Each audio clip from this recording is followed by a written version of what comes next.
manusia itu hidup nggak akan pernah terlepas dari suatu namanya masalah, bener kan? Jadi kita di sini harus samain pola pikir dulu. Manusia hidup itu pasti punya yang namanya masalah. Kalau ada satu orang pun yang tidak pernah punya masalah dalam hidupnya, coba deh mami-mami cek, jangan-jangan itu di belakang punggungnya tuh ada tombolnya, makanya dia tuh nggak punya masalah. Terus kenapa sih sebetulnya kok ada problem? Kenapa ada masalah? Kayak hal yang harus nggak enak kita jalani, kenapa tercipta suatu problem kayak gitu loh. Ya sebetulnya kalau nggak ada masalah, kita itu nggak belajar. Jadi aku mau kasih sedikit cerita ya Mam ya. Waktu aku pertama kali lahiran Marvel, aku tuh merasa kayak banyak masalah tuh datang ke dalam hidup aku. Mulai yang dari Marvel itu masalah berat badan, terus Marvel tuh alerginya banyak sekali, Marvel kena atopik, terus Marvel sembelit, sampai Marvel itu berat badannya tuh seret, naik berat badannya seret. Tapi kalau kita putar balikan lagi, nggak ada semua problem tersebut hari ini juga tidak ada Mam Uung. Kalau tidak ada problem tersebut, hari ini pun juga aku nggak akan pernah share ke kalian gimana sih perjalananku kemarin, gimana sih caranya supaya aku bisa menghadapi semua itu. Jadi, problem itu bukan suatu hal yang jelek. Jadi, dari masalah itu justru kita ini belajar semuanya. Nah, sekarang kita belajar apa sih kira-kira problemnya ibu menyusui yang sering banget tuh bikin kita stres. Yang pertama, ASInya sedikit. Nah, pasti banyak sekali mama-mama yang merasakan entah ASI sedikit dari awal perjalanan kalian menyusui atau tiba-tiba di tengah perjalanan kalian menyusui ASInya jadi sedikit. Anak udah umur 13 bulan tiba-tiba ASI ngedrop, anak udah 20 bulan ASI ngedrop padahal kurang sebentar lagi. Atau jangan-jangan aku sudah mencoba berbagai macam cara tapi ASIku nggak naik-naik. Ini sudah jadi problem utamanya ibu menyusui. Jadi kita harus kenalin dulu prinsipnya ASI ini apa. Prinsipnya ASI itu ya cuma satu, supply sama dengan demand. Kalau semisal kalian mau supply yang banyak, berarti kalian harus tahu cara menciptakan demand-nya ini seperti apa. Bukan berapa lama durasi kalian pompa, bukan berapa lama kalian nenenin, tapi seberapa sering kalian pompa, seberapa sering kalian nenenin, seberapa sering ASI itu kalian minta, seberapa sering ASI itu dikeluarkan.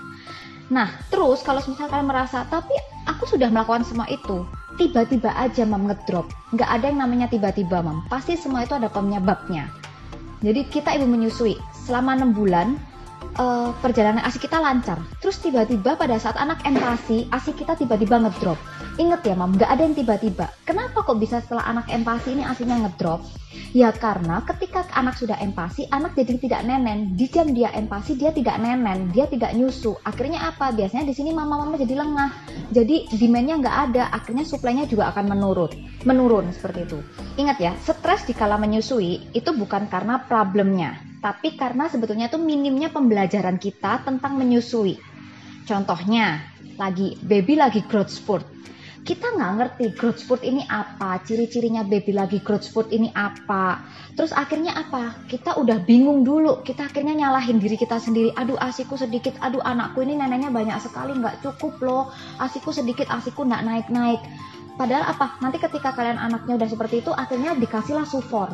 Ketika dikasih sufor apa? Semakin tidak ada demand, akhirnya nggak ada supply. Nah, karena apa? Karena kita tidak mengenali ciri-ciri anak growth spurt. Jadi bukan karena problemnya itu di ASI sedikit, tapi karena minimnya kita akan informasi selama ibu menyusui itu kayak gimana. Jadi kalau semisal kalian ingin ASInya supaya nggak sedikit gimana? Belajar.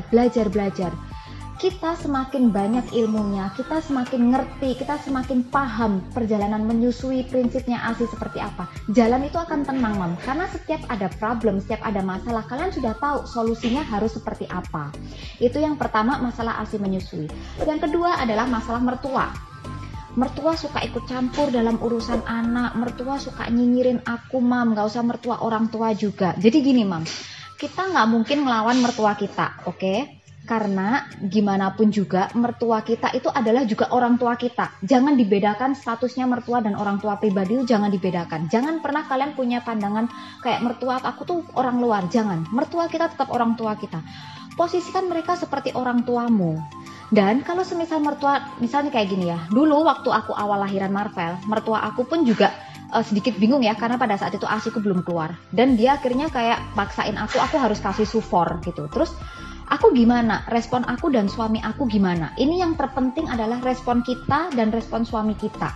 Jadi gini, kebanyakan kita mama-mama ketika mertua itu nyuruh kita A, kita itu bukan mengiyakan, bukan ya sudah netral aja, tapi kita nekannya ke suami.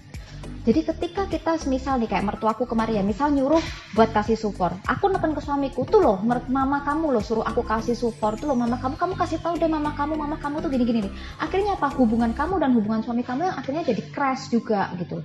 Padahal seharusnya kalian itu seia sekata.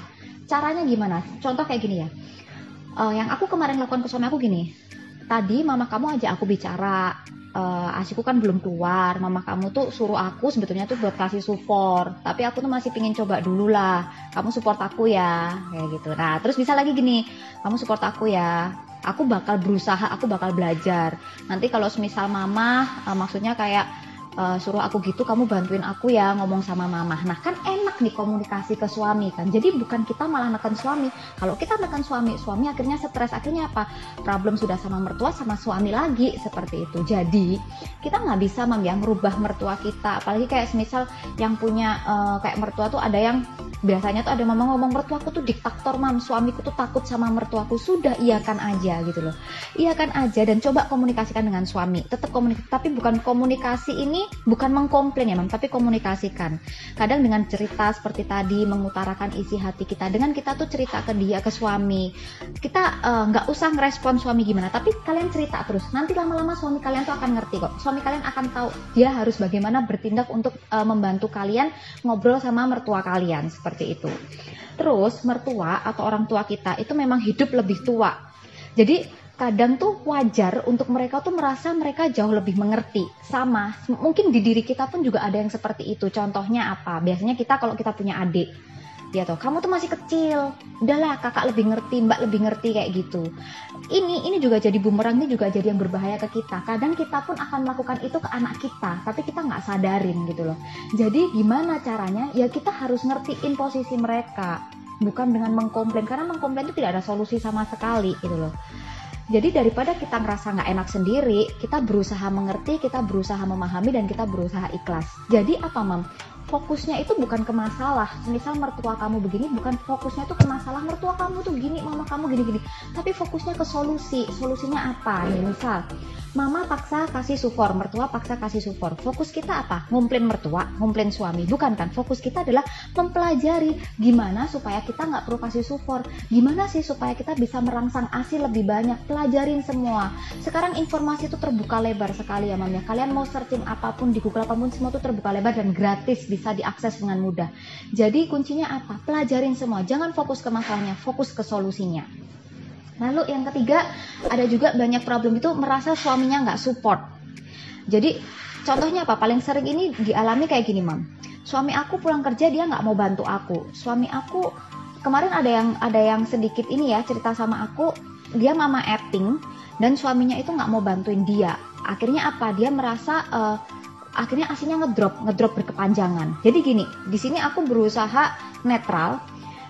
Jadi dulu itu aku juga suka baper kalau semisal suamiku tuh nggak mau bantuin aku. Jadi tuh kayak sempet mam ada omongan kayak gini, gitu ya, maunya cuma bikin aja, giliran untuk ngurus anaknya udah nggak mau, kayak gitu. Terus aku sering dikasih kode-kode ke suami kayak kadang tuh kayak ini loh, Marvel loh kayak gini-gini, tapi tuh kayak suamiku tuh nggak ngeh. Aku sering kasih kode-kode. Dan ini yang patut kita ngerti ya mam ya. Jadi suami itu beda, cowok bukan suami. Cowok itu beda sama cewek. Kalau cewek itu mungkin lebih main ke perasaan, tapi cowok itu lebih main ke logika. Jadi kita nggak bisa pakai kode-kodan. Ingat mam, suami kita tuh bukan dukun. Jadi kita nggak bisa kasih kode-kodan. Lebih baik kalau misal kalian mau minta bantuan apa, sampaikan. Kayak seperti itu. Terus kita juga gini, bagi tugas ya mam ya. Jadi aku dulu tuh sempat awal cekcok sama suami tuh ke perkara ini itu karena gini. Aku maunya kalau misal suami pulang kerja dia bantu aku. Seperti itu kan. Sedangkan suami aku pulang kerja mungkin dia capek. Dia sudah seharian kerja, dia gini. Dia maunya aku ngertiin dia kayak gitu. Terus aku kan juga working mom nih mam. Terus dia merasa sedikit terganggu dengan tiba-tiba kerjaanku yang akhirnya jadi terbengkalai karena aku ngurusin si Marvel. Jadi aku sama suami aku nih kerja bareng ya mam ya. Kita udah punya job desk sendiri-sendiri di kerjaan. Tapi semenjak ada Marvel, dia merasa kayak pekerjaanku nih jadi terbengkalai gitu loh. Karena aku fokus ke Marvelnya. Jadi akhirnya apa? Aku sama suami ini cekcok karena sering nggak sepaham gitu loh. Aku merasa suami nggak ada waktu untuk anak, sedangkan suami aku merasa kamu nggak tanggung jawab sama kerjaanmu kayak gitu loh. Dan kamu anak itu kamu jadiin alasan. Nah itu jadi kita cekcok. Akhirnya di situ kita berusaha komunikasi, kita berusaha saling mengerti tugas masing-masing dan kita akhirnya membagi tugas tersebut. Jadi semisal gini, contohnya oke lah. Aku mamanya fokus ke Marvel, suami aku fokus ke pekerjaan kita. Tapi bukan berarti kalau aku fokus ke Marvel, aku lepas tanggung jawab masalah kerjaan. Aku tetap bertanggung jawab gitu. Cuma mungkin ada beberapa kerjaan yang lebih bisa didelegasikan ke karyawan, dikasihkan ke karyawan. Begitu pula suamiku. Bukan berarti ketika dia fokus ke kerjaan nomor 1, terus dia nggak ada waktu buat Marvel. Semisal, aku selalu minta sama dia dulu, sehari kamu kasihlah waktu Marvel 15 menit sampai 30 menit sehari kayak gitu. Kalaupun misal nanti nggak ada waktu, misal dia ternyata urgent harus dia rapatnya belum selesai sampai malam, ternyata pulang Marvel udah tidur, aku boleh komplain? Enggak, tetap kita harus ngerti karena kita sudah tahu fokus kita masing-masing kemana. Jadi bagi tugas mam kayak gitu. Jadi bukan berarti ketika suami kalian kerja terus pulang suami kalian nggak mau bantu kalian, bukan berarti dia itu nggak mau bantu, bukan berarti dia itu nggak support kalian gitu. Komunikasikan, bagi tugasnya masing-masing. Kalian pun harus mengerti ketika suami kalian kerja di kantor itu juga sumpek gitu loh. Kalian ibunya ya ibu fokus ke anaknya, suami kalian juga sumpek. Kalau kalian suami udah sumpek di kantor, masih sampai rumah kalian suruh bantuin anak, terus nanti masih nggak bener kalian omelin, terus besok dia harus ke kantor lagi, performa kerja dia akan menurun. Ini malah sayang banget, pengaruh sama karir dia ke depan, pengaruh sama kerjaan dia. Jadi apa? Bukan dengan kita menganggap suami nggak ngerti, tapi bagi tugas kalian kayak gitu, saling toleransi, saling komunikasi, terus saling mengerti kebutuhan masing-masing, bukan keinginan tapi saling mengerti kok kebutuhan masing-masing. Dengan cara apa? Dengan cara komunikasikan semuanya itu. Lalu yang berikutnya ada, kalau mama-mama tuh yang bikin stres apa sih? Kurang waktu, kayak bentar dikit gini sudah ini lagi, bentar dikit gini sudah ini lagi. Jadi gimana cara mensiasatinya adalah dengan membuat jadwal. Aku nggak kerja mam, perlukah aku buat jadwal? Aku cuma ibu rumah tangga, perlukah aku buat jadwal? Perlu, supaya kalian tahu besok itu aku mau ngapain aja. Contoh nih misal gini ya, kalian buat jadwal. Oh ya oke, pagi aku bangun tidur, aku mandiin anak dulu. Setelah mandiin anak aku nidurin dia. Adik tidur, aku bersihin ini. Nanti setelah bersihin ini adik bangun lagi minta nenen lagi, aku nenenin lagi. Setelah nenenin tidur, aku baru urus setrikaan. Jadi itu ada jadwalnya mam. Karena kalau enggak apa, kalian akan merasa gini, aku bangun tidur, adik udah tidur, pegang handphone dulu, terus nanti habis gitu, oh iya belum setrika, tiba-tiba adik udah bangun. Di tengah-tengah setrika, tiba-tiba adik udah minta nenen. Akhirnya kerjaan terbengkalai semuanya. Ini juga berguna banget jadwal untuk mama-mama yang working mom. Kalian sudah harus tahu dulu, minimal maksimal H-1 itu kalian udah harus tahu dulu jadwal kalian untuk besok itu apa. Makanya kalau banyak yang tanya ke aku ya, mam kamu kok bisa sih sambil kerja, sambil nenenin, masih sambil bikin YouTube, masih sambil begini, sambil begini, kok bisa? Karena apa? Karena aku punya jadwal gitu loh. Jadwal aku ya seperti itu, dan itu pun kadang kalau sampai bleset 1-2 gitu, itu pun akan suami aku bantu ngingetin aku, kamu jadwalnya bleset loh. Dan jangan sampai kita buat jadwal itu dikasih lengah sedikit pun. Karena apa? Ketika kita lengah 1 kali jadwal, 2 kali jadwal, nanti yang berikutnya ini ke belakang-belakang kita akan lengah. Jadi buatlah jadwal dan berusahalah sedisiplin mungkin. Karena dengan kita disiplin dan kita patokannya jadwal kita itu, kita bisa ngatur, kita bisa tahu, dan malah waktu kita akan lebih efisien. Gitu.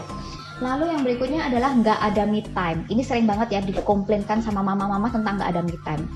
Zaman dulu mam, itu nggak ada yang namanya me time. Me time itu istilah akhir-akhir ini aja, istilah mama-mama milenial. Bener kan ya aku bilang ya, me time itu istilah mama-mama milenial. Zaman dulu adakah emak-emaknya kita yang minta, aku nggak punya me time loh, dulu mama urusin kamu, mama nggak punya me time. Nggak ada, mereka nggak ada semua yang seperti itu.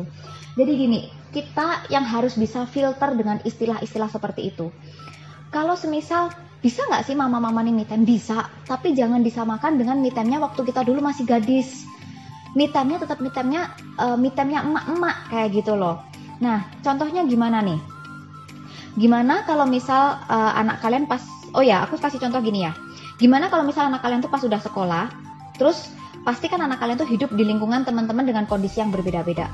Terus dia tuh menuntut, mah teman aku tuh naik mobilnya, papanya naik mobil Mercy, handphonenya tuh handphone keluaran terbaru mah. Terus habis gitu alat tulisnya dia, bolpennya dia, semua tasnya dia tuh tas yang paling mahal mah, tas koper yang paling mahal gini nih. Nah terus apakah kita harus menurutin semua itu? Enggak kan, tetap kita kan akan ngasih tahu anak kita untuk memfilter gitu loh, memfilter semuanya. Begitu pula juga dengan kita gitu loh. Kita nggak bisa bandingin hidup kita dengan mama-mama yang lain. Mungkin kita ngeliat mama lain, enak ya, dia masih bisa jalan-jalan ke mall, masih bisa gini, masih bisa. Kita pun juga harus filter, semuanya harus difilter seperti itu. Tapi benernya kalau kita mau bisa me time, bisa nggak bisa? Contohnya gini nih, pada saat anak tidur, sebetulnya kita Instagraman tuh juga me time loh. Pada saat anak tidur kita bisa lihat, masih bisa lihat YouTube, atau misal sambil setrika kita sambil dengerin lagu, sambil masak kita sambil denger lagu, itu semua masih me time gitu loh. Dengan cara me time yang berbeda seperti itu. Nah untuk mama-mama sebetulnya kan juga harus tahu ya, kita bisa nonton TV 1 jam bersama anak, atau kita nemenin anak sambil nonton TV, itu juga me time kita kayak gitu. Jadi jangan dianggap me time itu suatu keharusan. Me time itu adalah bonus. Bersama anak itu adalah bonus. Bersama anak itu adalah me time juga gitu loh. Itu yang harus dirubah. Cara pola pikir kita yang harus dirubah. Lalu yang berikutnya nyinyiran orang. Nah ini yang paling sering banget ya Mam ya. Jadi sebetulnya bukan cuma ibu menyusui aja yang dapat nyinyiran.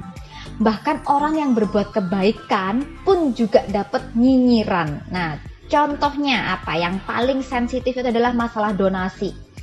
Orang kalau ngupload masalah donasi, nyinyirannya orang apa? Donasi kok diupload, donasi kok gini. Ah itu paling cuma pamer, itu cuma pencitraan. Bener? Padahal kalau kita tahu orang berdonasi, semisal mereka mengupload, kenapa sih kita harus pikir negatifnya? Kenapa nggak kita pikir positifnya? Dia itu menyebarkan efek-efek positif loh. Dia menyebarkan energi yang baik loh, supaya kita pun ikut tergerak untuk donasi. Bener kan aku bilangnya. Jadi kalau semisal kita ibu menyusui itu dapat banyak nyinyiran, kita punya panca indera ya Mam, kita punya mata, kita punya telinga, itu semua kita yang punya, kita yang bisa kontrol. Jadi jangan diri kita itu dikendalikan sama keadaan gitu loh, tapi kita yang harus bisa mengendalikan keadaan tersebut. Karena kalau kita yang dikendalikan keadaan, kalian akan terus-terusan merasa hidup ini kayak nggak fair banget. Jadi kontrol keadaan, bukan kita yang dikontrol oleh keadaan. Lalu yang terakhir adalah kurang tidur, lelah, makan nggak teratur, dan masih banyak sekali yang bikin stresnya emak-emak ini ya. Jadi gini, punya anak lelah iya, tapi punya anak juga happy. Benar kan aku bilang? Punya anak capek iya, punya anak stres iya.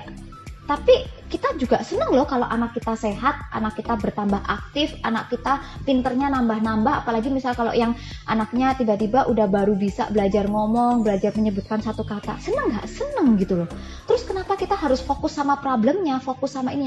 Kenapa kita kalau semisal gini ya, penyakitnya manusia tuh apa? Kalau ada problem jelek itu digedein, yang bagusnya dikecilin.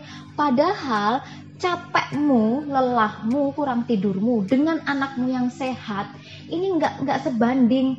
Kalian mau bisa tidur enak, bisa nggak capek, tapi anaknya sakit-sakitan? Nggak mau kan? Pasti kita lebih mending biarin, mending aku sakit, mending anakku sehat. Jadi ininya yang bagusnya yang digedein. Jangan terus kita fokus sama problemnya seperti itu.